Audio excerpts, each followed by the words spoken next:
Hello दोस्तों, आज का ये session question and answers Q&A का है। कई लोगों ने मुझसे कई सवाल पूछे हैं, तो मैंने सोचा आज उन सवालों का जवाब दे दूं और उनके कुछ जो डाउट्स हैं वो मैं क्लियर कर दूं। पहला सवाल है, आर यू अ ट्रेडर और investor? Well, I M both, मैं दोनों हूँ। मैं ट्रेडर भी हूँ, मैं इन्वेस्टर भी हूँ। लोग बताते हैं कि हाँ, मेंटालिटी डिफरेंट होती है, एटीट्यूड डिफरेंट होता है, सब कुछ है, बट मैं ये कह सकता हूँ कि मैं 80% ऑफ द मेरा पोर्टफोलियो लॉन्ग टर्म इन्वेस्टमेंट्स के लिए होता है, 20% पोर्टफोलियो मेरा ट्रेडिंग के लिए होता है। And depending on the market conditions, अगर मुझे ऐसा लगता है कि मुझे अपना पोर्टफोलियो थोड़ा रिड्यूस कर देना चाहिए तो मैं रिड्यूस करके थोड़ा सा ट्रेडिंग पोर्टफोलियो में अपना पैसा डाल देता हूँ। बट हाँ, मैं दोनों हूँ, ट्रेडर प्लस इन्वेस्टर। इन्वेस्टर ज़्यादा हूँ, 80% तक मेरा पोर्टफोलियो इन्वेस्टेड रहता है एंड 20% मैं ट्रेडिंग करता हूँ।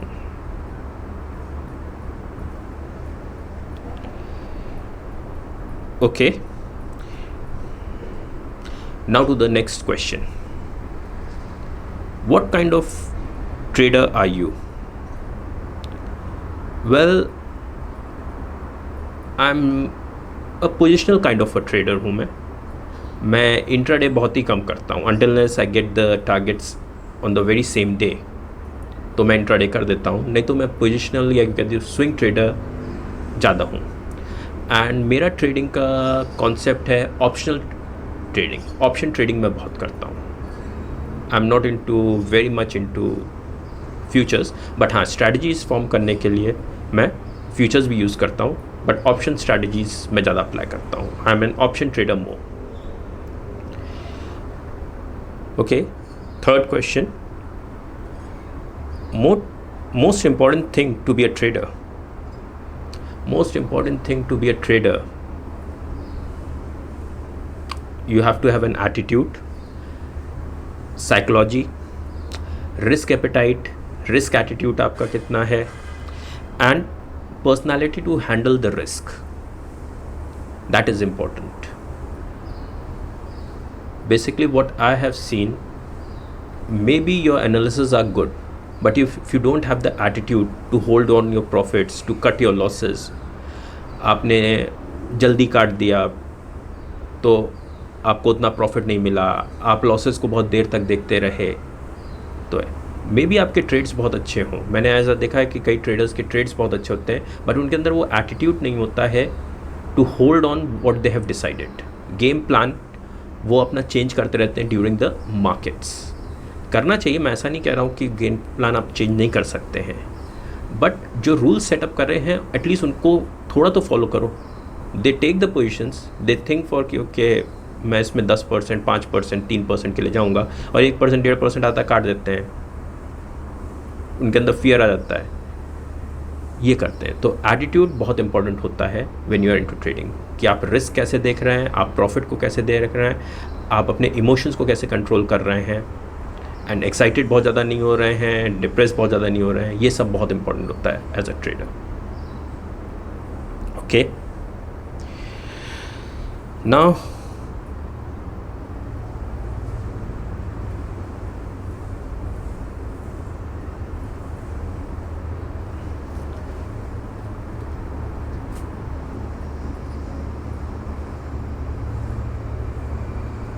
how much, okay, now the question is how much time it takes me to be profitable. okay, जब मैंने ट्रेडिंग स्टार्ट की, एक्चुअली मैं ट्रेडिंग में बहुत लेट आया, पहले मैं इन्वेस्टर ही था। And I try to explain you कि कैसे मैं ट्रेडिंग में धीरे धीरे आया, and I try to do lot of things, but मुझे कम से कम 1-1.5 साल लग जाते हैं किसी स्ट्रैटेजी को रिफ़ाइन करके उसमें प्रॉफिटेबल लाने के लिए, क्योंकि मार्केट कंडीशंस होती हैं, मार्केट स्विंग्स होती हैं। आपने कोई स्ट्रैटेजी बनाई, वो चल रही है, बट जब मार्केट कंडीशंस चेंज हुई तो स्ट्रैटेजी में फिर फाइननेस लानी होती है, उसको रिफ़ाइन करना होता है, उसमें कुछ चेंजेस लाने होते हैं। वो सारे जब तक कि आप सारे मार्केट स्विंग्स नहीं देख लेते हैं तब तक आप उस स्ट्रैटेजी को ज़्यादा और रिफ़ाइन नहीं कर सकते हैं। तो मुझे लगभग 1 से 1.5 साल लग जाते हैं, मतलब 1 साल तक लग जाते हैं किसी भी स्ट्रैटेजी को फॉर्म करके उसको बहुत ज़्यादा प्रॉफिटेबल हर कंडीशंस में लाने के लिए। Okay,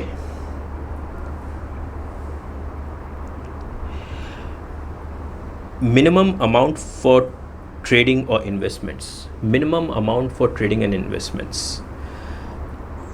actually that depends upon your profile and your attitude, how much risk you can take. But my general advice is, like, whatever you are earning, whatever you can save, उसमें से 90% या 80% investment के लिए जाना चाहिए और 10 to 20% आपके trading के लिए आना चाहिए। That's how you should divide it your portfolio.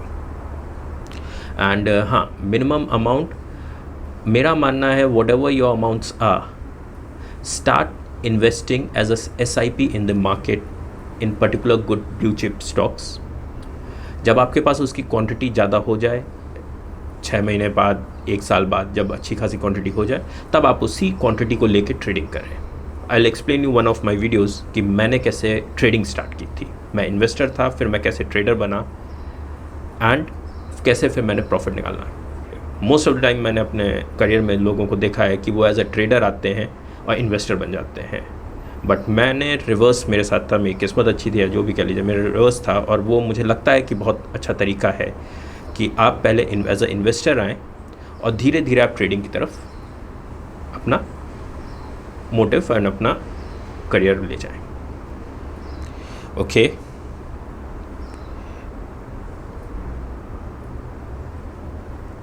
Can trading be a part time job? Yes, very much. I also do a job and I do trading also. It's like how you manage your things. That's why I said मैं positional लेता हूँ, मेरे apps downloaded हैं, trade किया नहीं किया, इस तरीके से मैं करता हूँ। Clear?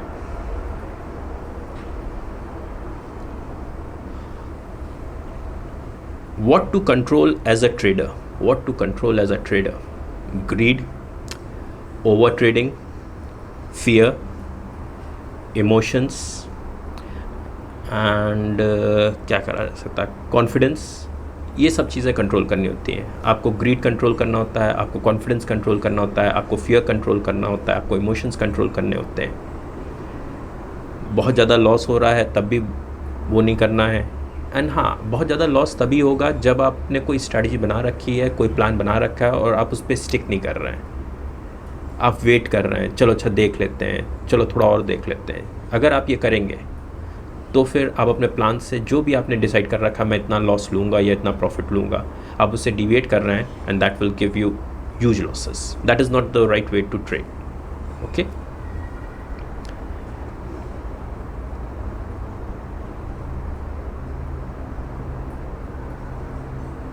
in trading, which strategy you enjoy the most?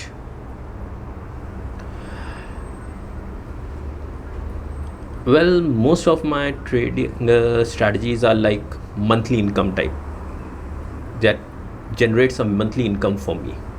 That is what I do, like strategies that I form in options, strategies that I do in trading and everything. It's just, most of them are for to generate income, so there's no fix, but there's like covered calls, straddles, depending on the conditions. There's no favorite. Trend is the friend, that you can say.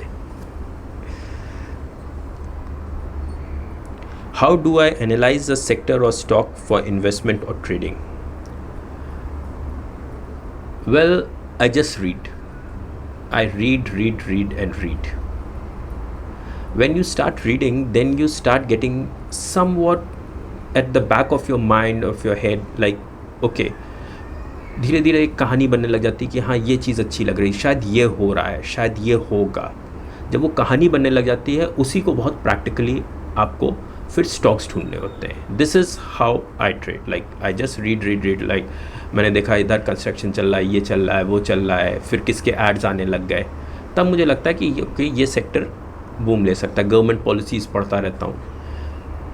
मेरा कहने का मतलब है, to earn in stock market 90% of the time you have to read, चाहे research reports हो या कुछ भी हो. 7% of the time you have to invest and 3% of the time you have to trade. You will be profitable. अगर आप अपना समय में 90% ऑफ द टाइम पढ़ने में लगा रहे हैं, जस्ट रीड RBI डेटा, ये डेटा, वो डेटा, जो भी हो रहा है, जस्ट स्टडी.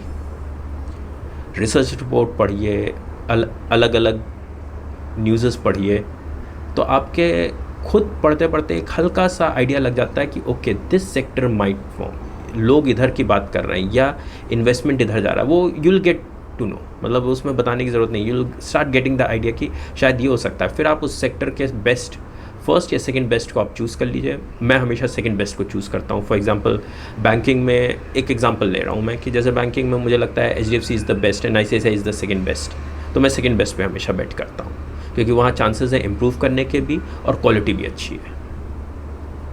अगर मुझे किसी FMCG में लेना है, फॉर एग्जांपल HUL टॉप है और ITC सेकेंड नंबर पे है FMCG सेक्टर में, तो मैं फिर ITC इन्वेस्ट करूँगा. और अगर ITC टॉप मुझे लगता है कि टॉप FMCG सेक्टर का है और HUL सेकेंड नंबर का है, तो मैं HUL सेकेंड नंबर पर ट्रेड करता हूँ. Okay, now let's go how to define a successful trader. Successful trader okay, जो कंसिस्टेंटली पैसा कमा सके मार्केट से एंड मंथली बेसिस पे भी. ये ना हो कि उसका एक कोई ट्रेड उसको बहुत प्रॉफिटेबल दे दे. धीरे धीरे आए बट कंटिन्यूसली आता रहे. और अगर साल भर 1.5 साल के लिए कंटिन्यूसली आ रहा है तो you are a successful trader. That's what I think.